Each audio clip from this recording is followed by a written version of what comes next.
welcome back to my channel. Let me just make sure this is perfect. It's Saturday night, whoop whoop. So I thought I'd do a fun little video on common questions that I get with tiny house living. As you know, everyone's got their own journey. It was different for everybody. So I thought I would just give my journey and how I did things. So please do not take this as gospel. Do not take this as, you know, the go-to way to tiny house living. Just take it at face value because that's what it is. So we'll start with parking. Tiny house parking is so important because you want your house to be somewhere safe. You want your house to be somewhere legal, so no one's coming down and knocking and saying you gotta move it, because you know that kind of sucks. So for parking, y'all, I'm just gonna be 100%. I googled it. Like, I literally googled, where can I park my tiny house in this state?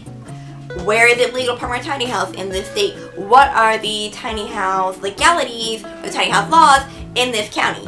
That's what I did. I feel like it's what everybody does, but yeah. Luckily for me, somebody was creating a tiny house community right about the time that my tiny house was going to be completed.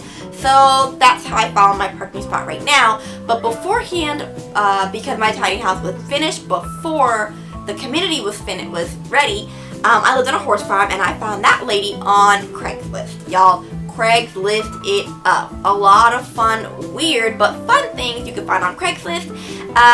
I don't recommend putting it in tiny house parking unless you live in a state where tiny houses are a big thing, because I put in tiny house parking and every once in a while I would get something, but most of the time I would get nothing. I tried RV lots for rental and RV lots for rent and RV parking. Long-term RV parking, I tried those things, and that's where I really got it, because a lot of time people know, hey, RVs, but they might not know tiny houses, so that's totally a thing you could do. Check out Craigslist. And I also know there's like websites like Try It Tiny, Tiny House Parking I think is another one you can find some things on. So that's also a really good resource. So yeah, Google it. Just like I did college, Google. The second common question I get is about tiny house cost and financing. So while we're already like a couple of minutes into this video, I'm going to tell you straight up right now, I did not finance my tiny house, okay? Right before, so at the end of 2017, my mom passed away. And before she passed away, we were talking about, you know, how to get me a tiny house. She was helping me find like mortgages, or she was teaching me about mortgages and trying to help me find a way to get it, but she ended up passing away, and with the insurance money I got, I bought my tiny house. So it's like a lucky, unlucky, because not really lucky, I lost my mom type of thing. So I don't know anything about financing, so if that's all you wanted to know, you know, feel free to leave the video because I don't know anything about it.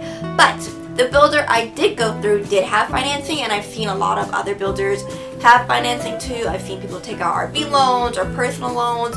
So there's ways out there to do it. I just personally do not know, but I would recommend going with a builder who also does financing, because that just seems the easiest. Hold on, y'all. My dog just put yogurt in her eye. Hold on. Okay. Stop putting yogurt in your eye. Stop rubbing your eyes. Stop it. Okay, no more yogurt for baby. No more yogurt for baby. No more yogurt.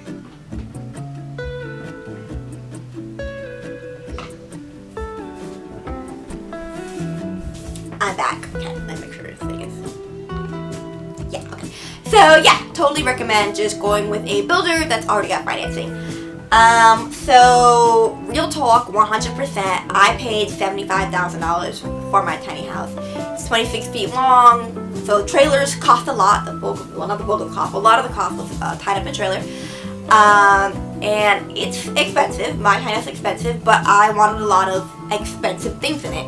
I have all stainless steel appliances. I have a mini split. I have a tankless water heater. You guys, I have butcher block countertops. Okay, butcher block countertops. And I have skylights. All that stuff costs a lot of money. And also, I didn't build my tiny house myself.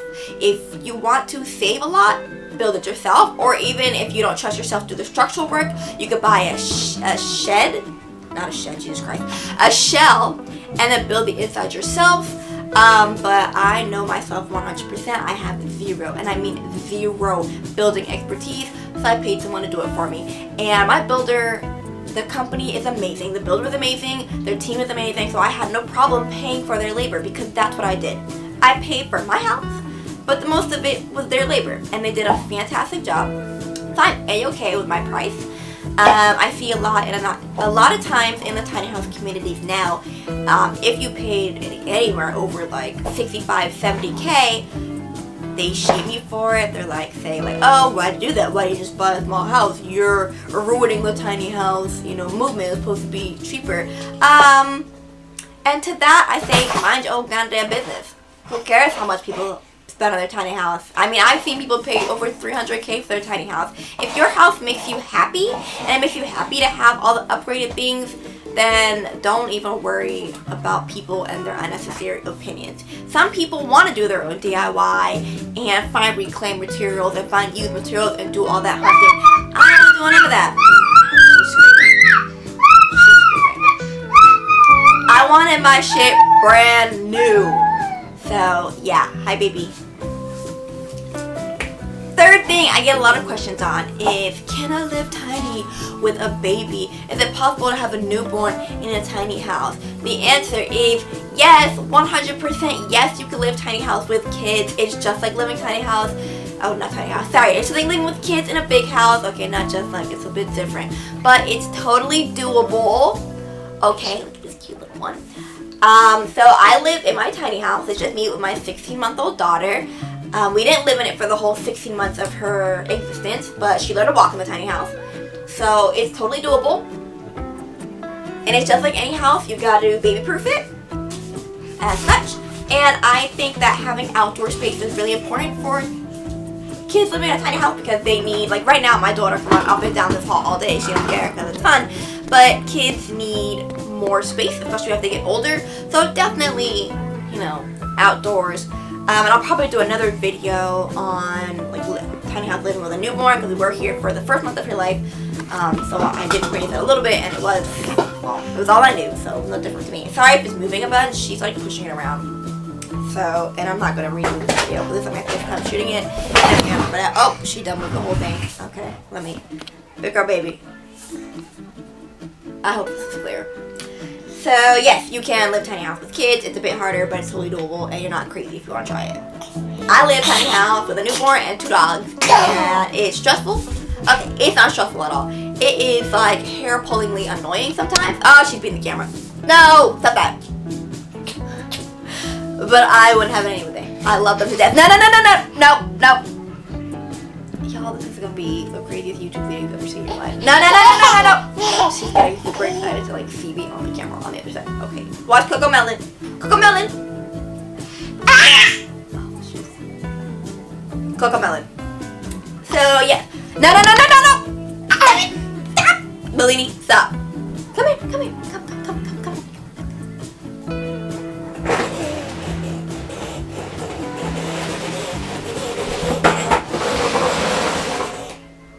Trying to distract her with toys. No, leave it alone. Trying to make sure it's like still focused on me. So yeah, you can live tiny house with kids. Another common thing I see is people are like, I'm back. Wait, get this thing focused again.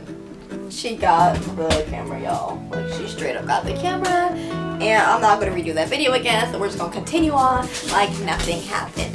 So, another common question I get is on...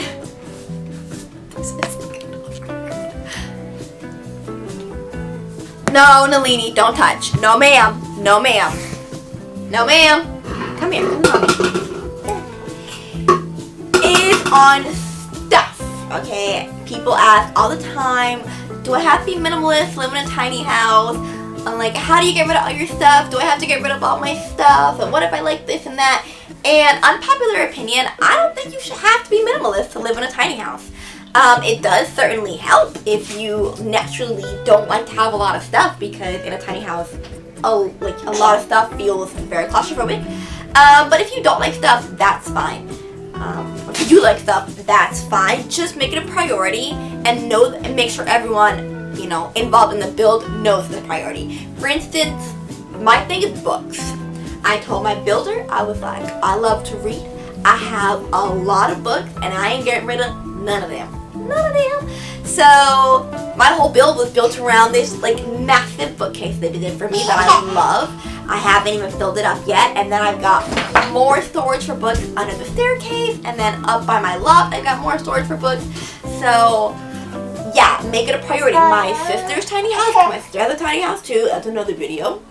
Her thing was a kitchen. She loves to cook and she loves to have space to cook. Her kitchen is massive, you guys. It's beautiful. All countertop space, lots of storage. So yeah, if you have a priority, let your builder know and build to that. And if you're the builder, make it a priority, okay? Do what you want. It's your house.